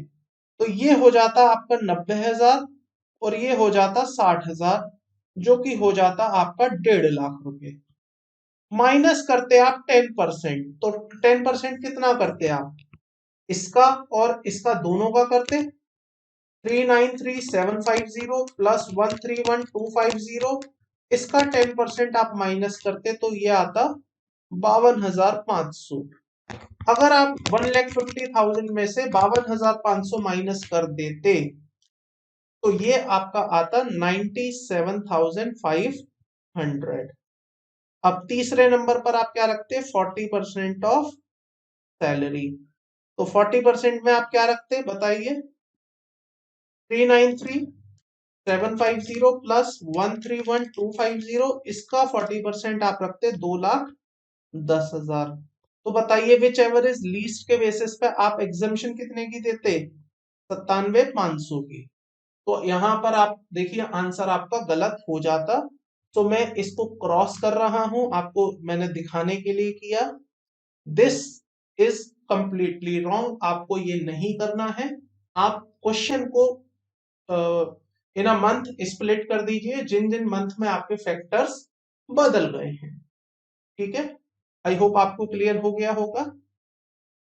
तो यहाँ पर क्वेश्चन नंबर 5 मैंने आपको बता दिया, आप होमवर्क में करिएगा, स्टडी मटेरियल का as it is copy paste question है।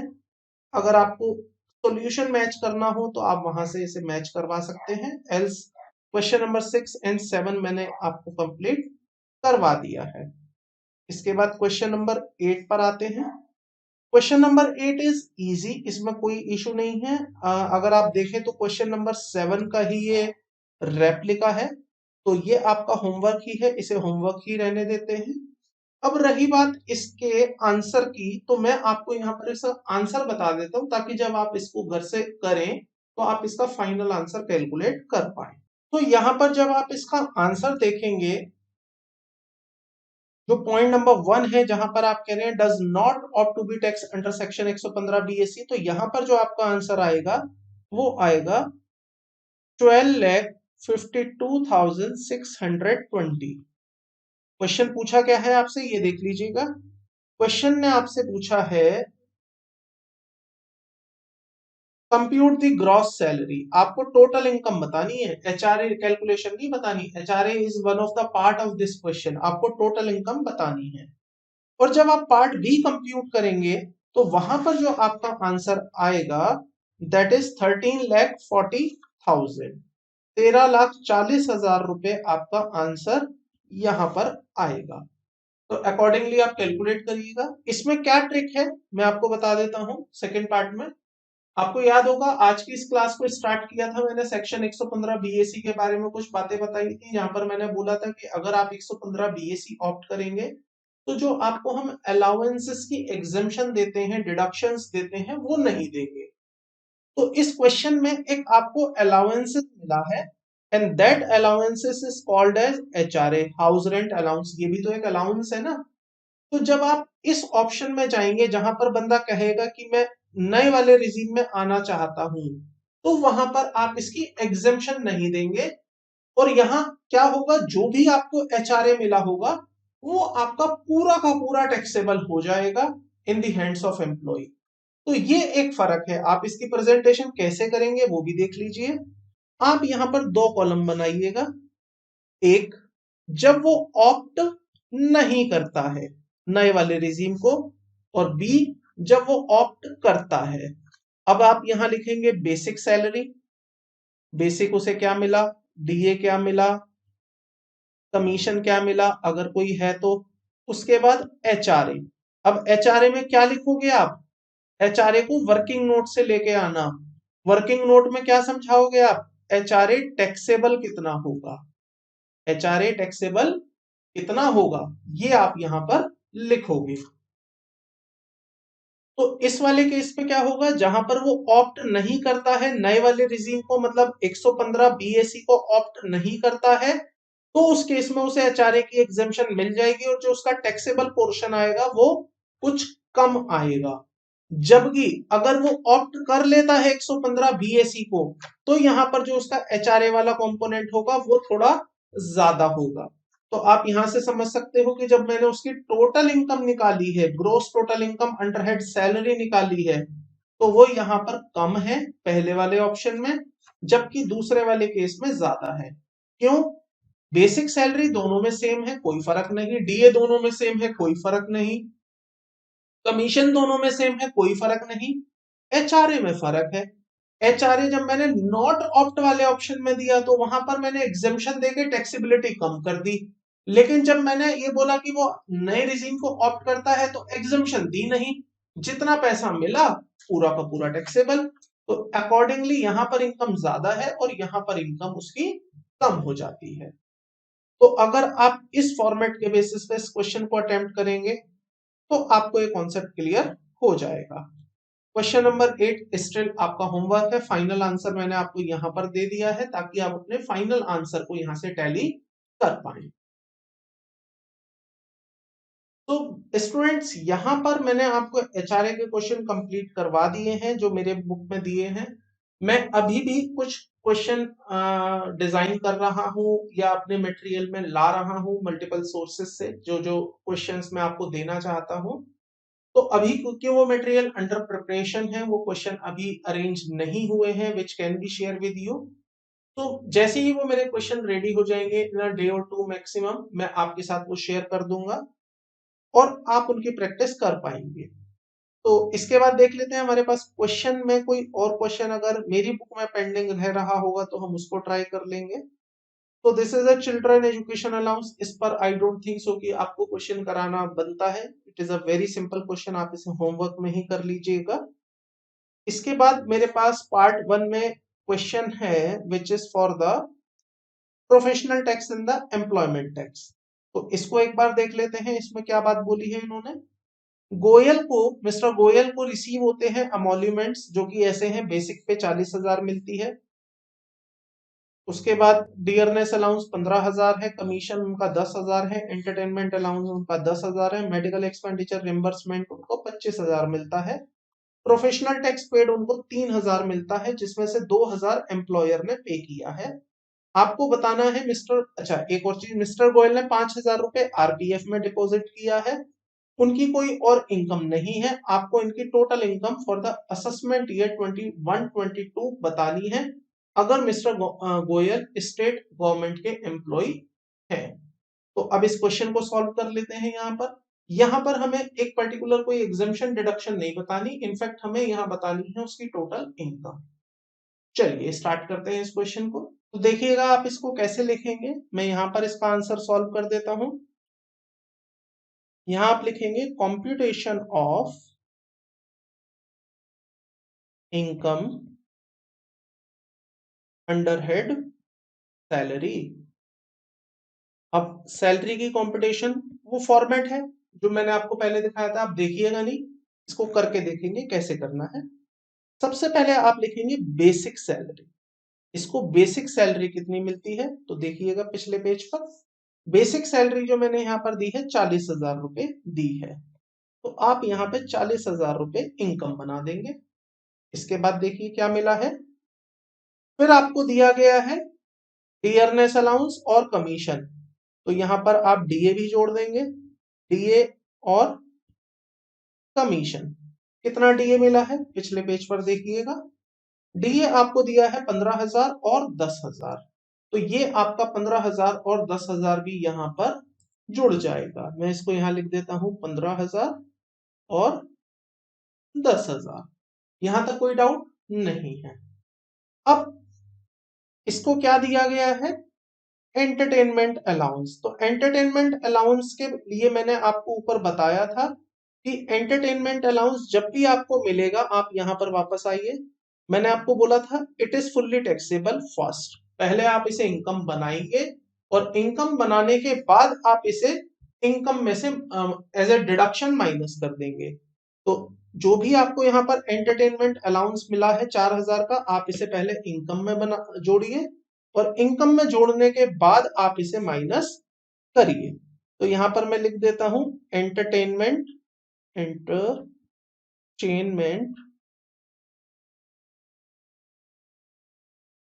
अलाउंस जो कि आपको दिया गया है 4,000 रुपए का। देखिएगा फिर पिछले पेज पर, एंटरटेनमेंट अलाउंस की मैं वर्किंग अलग से करूंगा। फिर आपको मिला है मेडिकल एक्सपेंस रिम्बर्समेंट।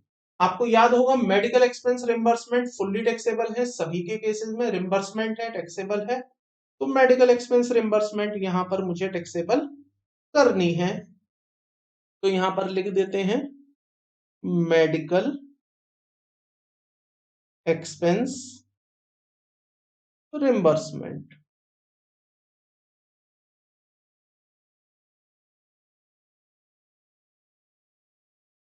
जो कि अमाउंट है यहाँ पर 25,000 रुपए।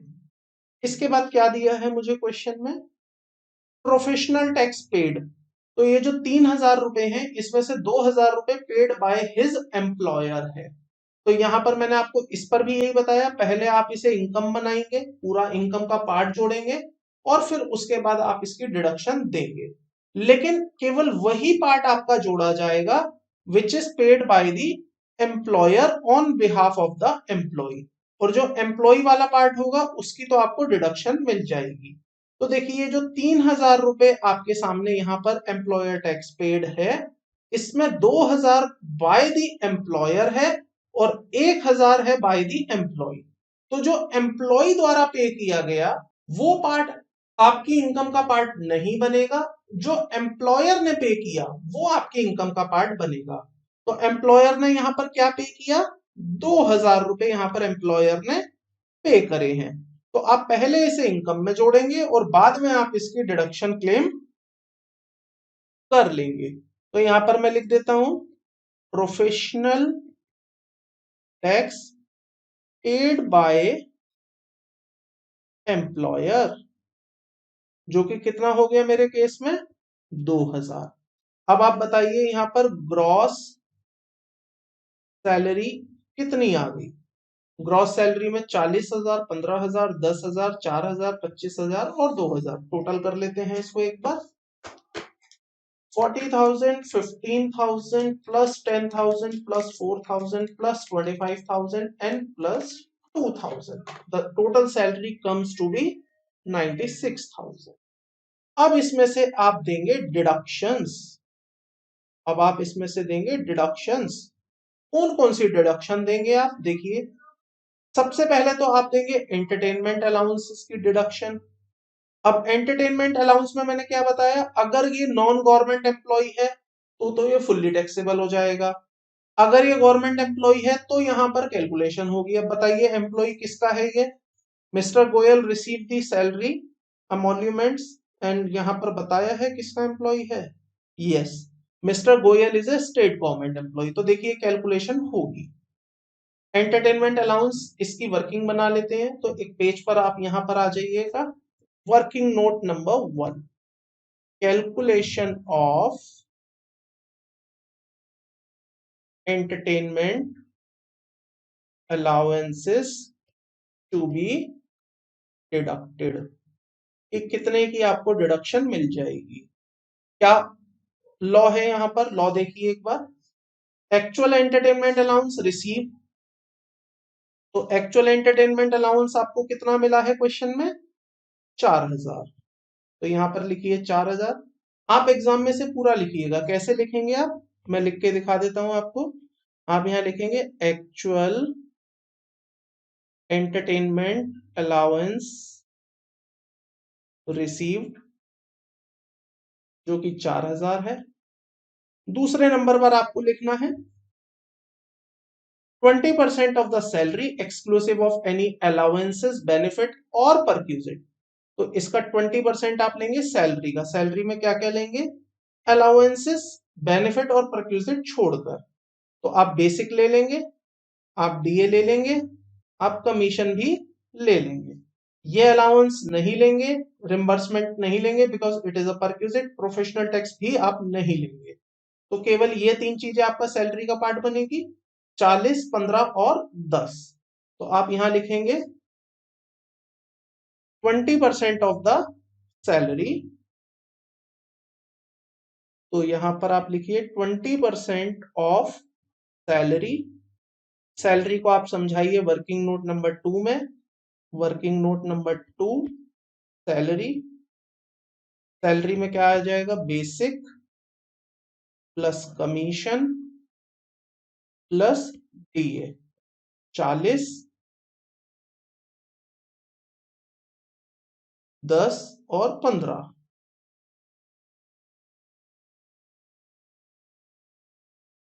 टोटल आ जाएगा मेरे पास 40, 10, 15, 65। तो इस 65 का 20% लेंगे, 65,000 का 20%, 13,000। और तीसरे नंबर पर आप फिर रखेंगे, तीसरे नंबर पर देखिए क्या है, 5,000 रुपए। तो 5,000 रुपए की एक मॉनेटरी लिमिट है, 5,000, मतलब यहां पर भी 5,000। तो विच एवर इज लीस्ट, क्या है इन तीनों तीनों में से कम, 4,000। तो ये 4,000 आपका क्या बन जाएगा, डिडक्शन। आप यहां पर 4,000 रुपए की डिडक्शन दे देंगे वाइल कंप्यूटिंग इनकम।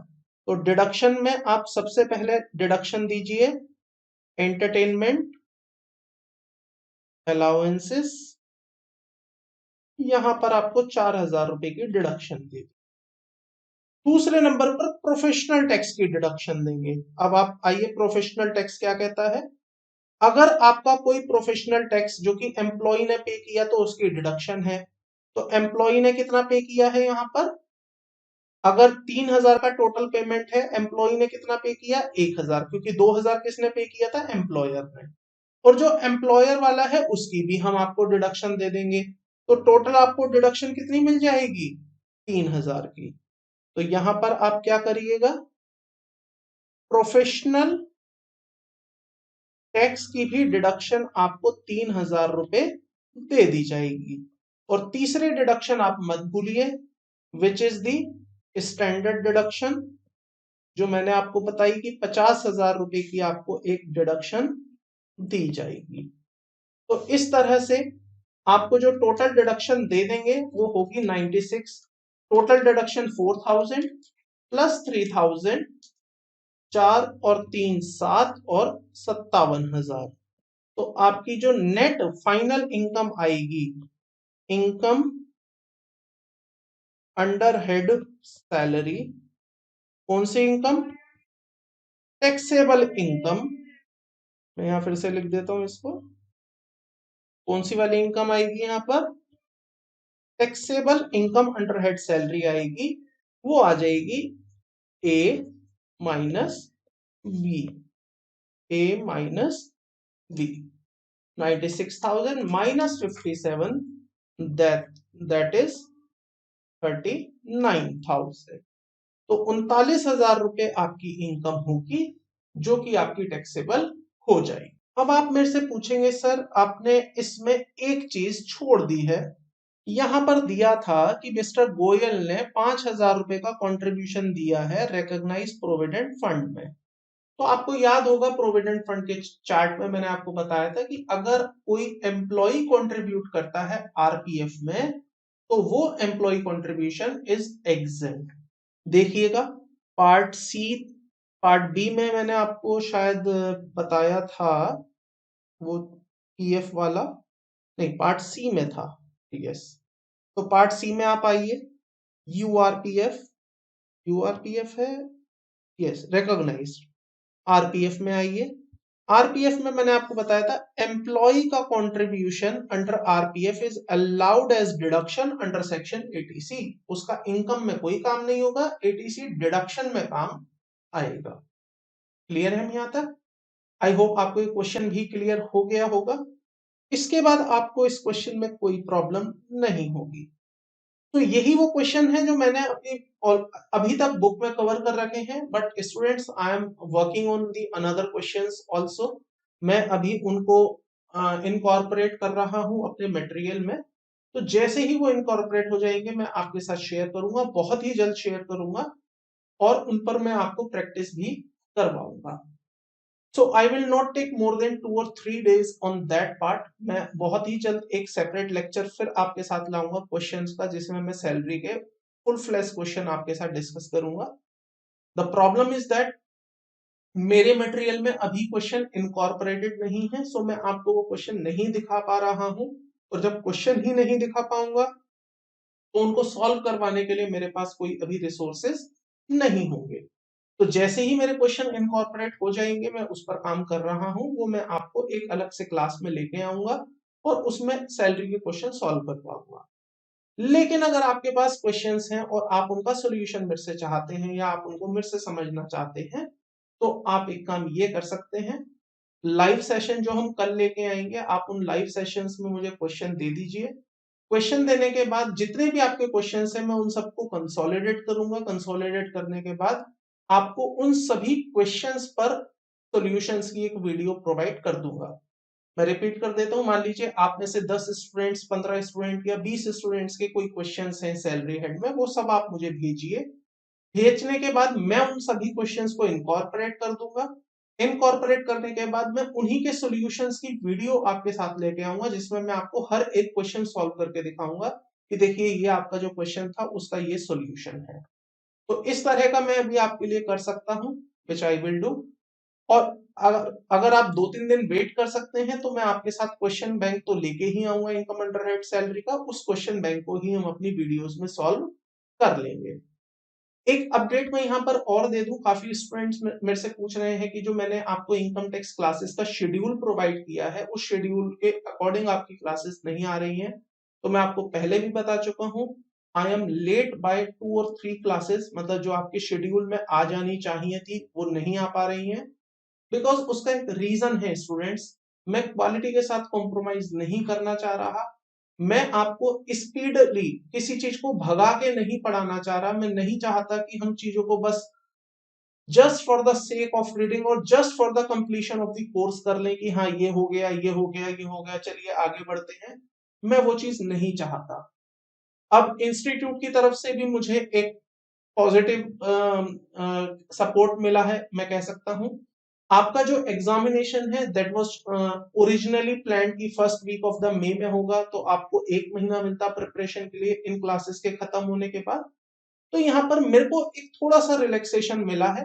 ऑल्दो आप ऐसा मत समझिएगा कि मैं अपने प्लान को डेफर कर रहा हूं और मैं आपकी क्लासेस एक्सटेंड कर दूंगा 15 अप्रैल या 20 अप्रैल तक, ऐसा नहीं है। बट एटलीस्ट ये हुआ है कि अगर मान लीजिए हम बाय एनी चांस 2 दिन या 3 दिन या 5 दिन भी अपने प्लान से लेट हो जाते हैं, बाय एनी चांस, वैसे तो मैंने आपको बताया कि मैं इसको कहीं ना कहीं कवर अप करूंगा। मैं एक दिन में 2 वीडियोस या एक दिन में किसी दिन 3 वीडियोस रिकॉर्ड करके आपको प्रोवाइड करूंगा ताकि आपका कोर्स 3 अप्रैल तक कंप्लीट हो जाए एज प्रॉमिस।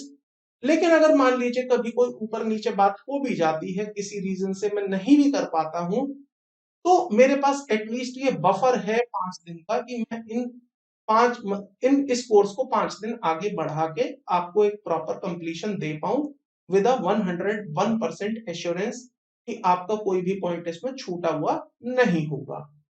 आई होप आप इस बात को समझ गए होंगे और आप मुझे पूरा कोऑपरेट करेंगे इस मैटर पे, मैं आपसे पूरी उम्मीद करता हूं।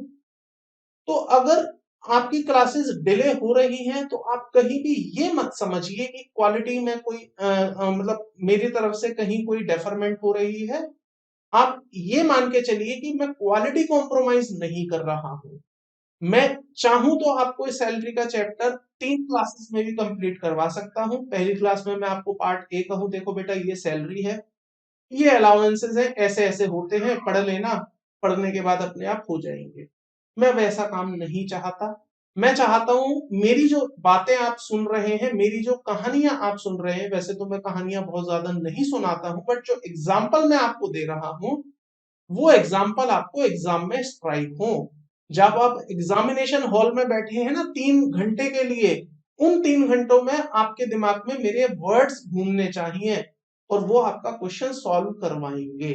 ये मेरा दावा है आपसे। तो ट्रस्ट रखिए, पैनिक मत होइए, पेशेंस मत लूज करिए। सब कुछ होगा, 100% होगा, यहीं पर होगा, फ्री में होगा, कहीं कुछ नहीं बिगड़ेगा।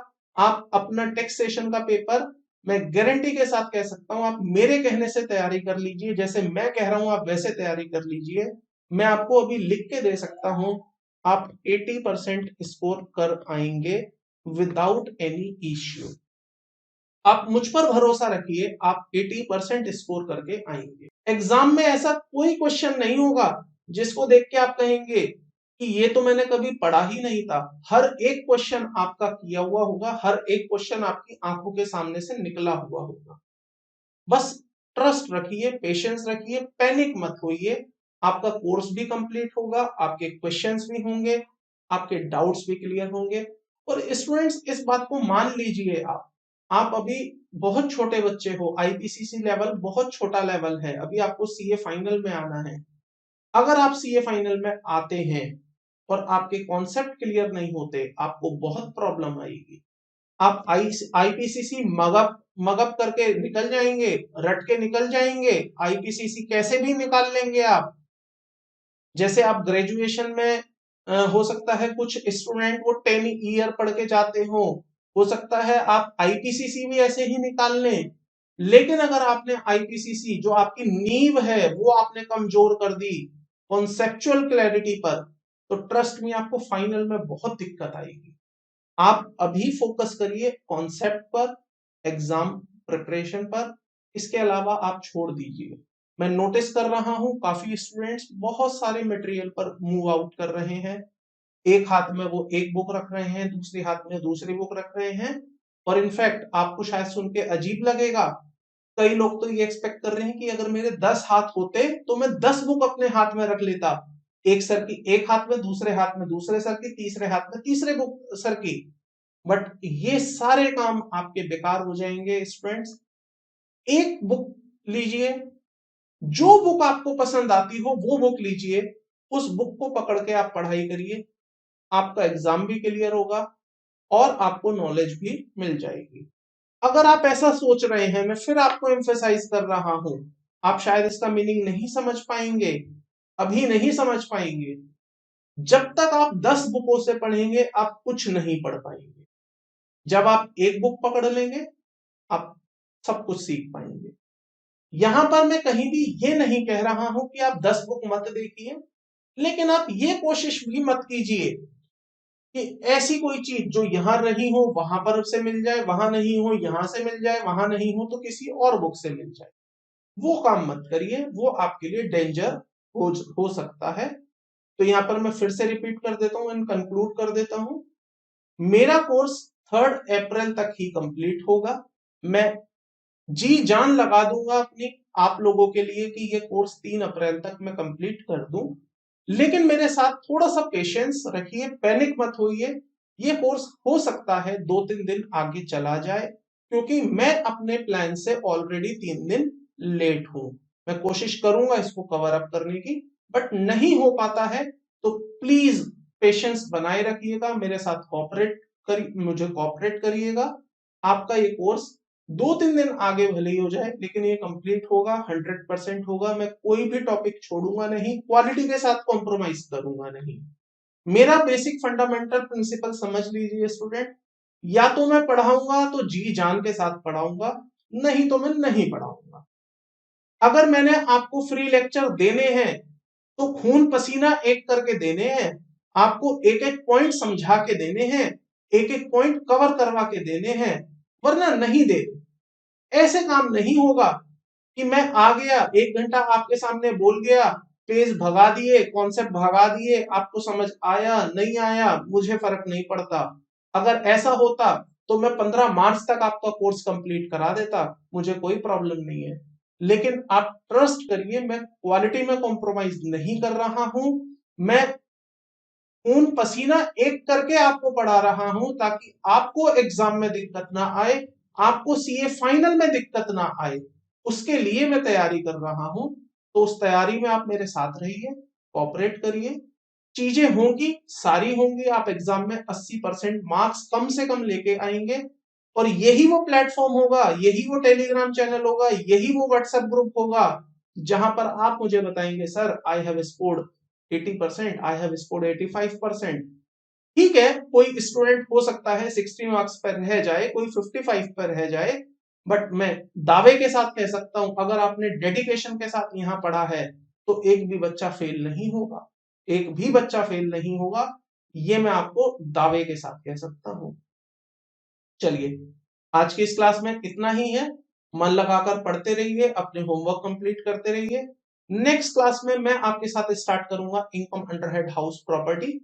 इनकम अंडरहेड हाउस प्रॉपर्टी के साथ साथ मैं आपको एक क्लास और लेके आऊंगा जिसमें मैं आपको इनकम अंडरहेड सैलरी के क्वेश्चंस प्रैक्टिकली सॉल्व करवाऊंगा। जैसे मैंने आज कुछ क्वेश्चन सॉल्व करे हैं, वैसे ही मैं उस क्लास में कुछ क्वेश्चंस और टेकअप करूंगा, जो कि परक्विजिट से रिलेटेड हो सकते हैं, रिटायरमेंट बेनिफिट से रिलेटेड हो सकते हैं और होंगे ही। तो आज की इस क्लास में केवल इतना ही है। नेक्स्ट क्लास में मिलते हैं, नेक्स्ट वीडियो नेक्स्ट टॉपिक के साथ। तब तक के लिए थैंक यू, बाय बाय।